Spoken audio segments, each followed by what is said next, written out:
Hey guys, let's get more news about Dallas, but first, don't forget to subscribe and leave your like. Jerry Jones had telling interaction with Mike McCarthy after game. Did Jerry Jones tip his hand regarding the status of Mike McCarthy? It's hard not to think otherwise. The Dallas Cowboys beat the Tampa Bay Buccaneers 26-24 at AT&T Stadium in Arlington, Texas, on Sunday night. The victory marked the Cowboys' fourth in their last 5 games and improved the team's record to a much more respectable 7-8 mark. Compare that to when the Cowboys were 3-7 and had just transitioned from Dak Prescott to Cooper Rush at quarterback. Dallas has been playing much better and showing they haven't quit on the season. Even though they were eliminated from playoff contention prior to the game, the Cowboys still beat the Bucs. That left owner Jerry Jones with a smile on his face after the game. Take a look at this interaction he had with McCarthy in the Cowboys locker room. That sure looks like someone who wants to bring McCarthy back. McCarthy is in the 5th and final season of his contract with Dallas.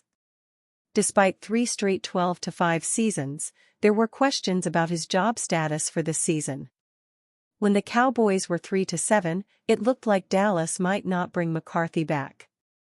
But Jones apparently has wanted to see how the Cowboys finished the year. Going 4-1 over the last 5 games certainly is a credit to McCarthy. Jones even said as much to the media after the game. "I can't tell you how proud I am of them and the coaching staff. It really shows me something," Jones said after the game. The Cowboys finished the season at Philadelphia in Week 17 and home against Washington in Week 18. If Dallas is able to get a split in those games, it could secure McCarthy's return. The Dallas Cowboys will have several intriguing options in the first round of the 2025 NFL Draft, with the draft class loaded at positions of need for the team. Two popular options for the Cowboys when it comes to projections are running back and wide receiver. With the emergence of Rico Dowdle, there is a possibility that the need gets pushed back if the team re-signs him in free agency, which would open the door for a wide receiver to line up opposite All-Pro CeeDee Lamb. Now, if Tet were to slide to the Cowboys in the middle of the first round, you would have to pull the trigger on the pick. If not, Mizzou's Luther Burden III and Emeka Egbuka of Ohio State have been the most mentioned options. Dallas has previously been mentioned as a best fit for Burden. This season, Burden recorded 61 catches for 676 yards and 6 touchdowns. His best season was in 2023, hauling in 86 grabs for 1,212 yards and 9 touchdowns. Egbuka has been another name often attached to the Cowboys, most recently in a mock draft from PFF. This season, Egbuka hauled in 60 catches for 743 yards and 9 touchdowns. His most successful campaign came in 2022, hauling in 74 catches for 1,151 yards and 10 scores. It's hard to say what direction the Cowboys will ultimately turn in the spring, but with Rico's resurgence and the star power at wide receiver, adding a much-needed weapon to the passing game with a surplus right in front of you may be too good to pass up. The 2025 NFL Draft will be held in Green Bay, Wisconsin, with the first round on Thursday, April 24th. Rounds 2 and 3 will be held on Friday, April 25th, while the final rounds will play out on Saturday, April 26th. Cooper Rush made history in Cowboys win over Buccaneers. The Dallas Cowboys had already been eliminated from playoff contention by the time they took the field on Sunday night, but quarterback Cooper Rush still managed to lead the team to a gritty win and make a bit of NFL history while doing it. The Cowboys snapped the 4-game winning streak for the Tampa Bay Buccaneers, beating them 26-24.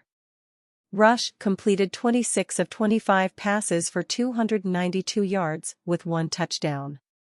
The Cowboys quarterback, who took over as the starter after a season-ending injury for Dak Prescott, now has a 3-3 record this year and an 8-4 record as a starter for his career. Rush also started 1 game in 2021 and 5 in 2022 in relief of Prescott. As OptiStats noted, Rush has now led the Cowboys to wins over several strong opponents dating back to 2022. In just 13 NFL starts, Cooper Rush of the Dallas Cowboys has already beaten Joe Burrow, September 18, 2022, Jaden Daniels, November 24, 2024, Bryce Young, December 15, 2024, Baker Mayfield, tonight, the site noted in a post on X. No other QB has beaten 4 Heisman-winning opposing starting QBs within his first 13 career starts. While Rush won't be able to lead the Cowboys to the playoffs this season as they were eliminated on Sunday, The Athletic's Saad Youssef suggested he is making the case to return as the backup to Dak Prescott in 2025. Still, there's a case to be made that Rush fits the bill as an ideal backup in Dallas, Youssef wrote. He's been here since 2017 when he signed as an undrafted free agent. He has a good relationship with Prescott and the respect of his teammates at large in the locker room. The front office likes him, too. He gives them a cheap and safe option. Dallas Cowboys named worst fit for top Penn State NFL draft prospect. While the Dallas Cowboys are technically still alive in the NFL playoff hunt, the NFL draft discussion is picking up steam with fans and analysts looking at how the team could improve its roster in the offseason after an underwhelming 2024 campaign. The Cowboys have been linked to several offensive playmakers, from Heisman Trophy runner-up Ashton Jeanty to Missouri star receiver Luther Burden III. It is clear that the team needs to add playmakers around Dak Prescott and to take some of the pressure off of star wideout CeeDee Lamb, but one man is apparently not suited for the Dallas offense. In an article from Bleacher Report's Brent Sobleski, the Cowboys were named one of the worst fits for Penn State Nittany Lions star tight end Tyler Warren. Tyler Warren wasn't anywhere near TE1 when the 2024 season started, but he's claimed that spot along the way, Sobleski wrote. As Penn State's point of emphasis, he more than doubled his previous output, with 88 receptions for 1,062 yards. The John Mackey Award winner led Power 4 tight ends in receiving grades and yards after catch, according to Pro Football Focus. At the NFL level, a creative mind can have this tight end become the leading target in their offense. The Cowboys are pretty set at tight end with Jake Ferguson and Luke Schoonmaker, but a player of Warren's caliber could certainly be utilized all over the field. Sobleski doesn't give a real explanation to why the Cowboys are a bad fit for Warren, but it's likely a moot point. By the time the Cowboys would look to add at the tight end position, the Penn State product would likely be well off the board. And you fan? What do you think of the situation of Tyler Warren? Leave your opinion in the comments.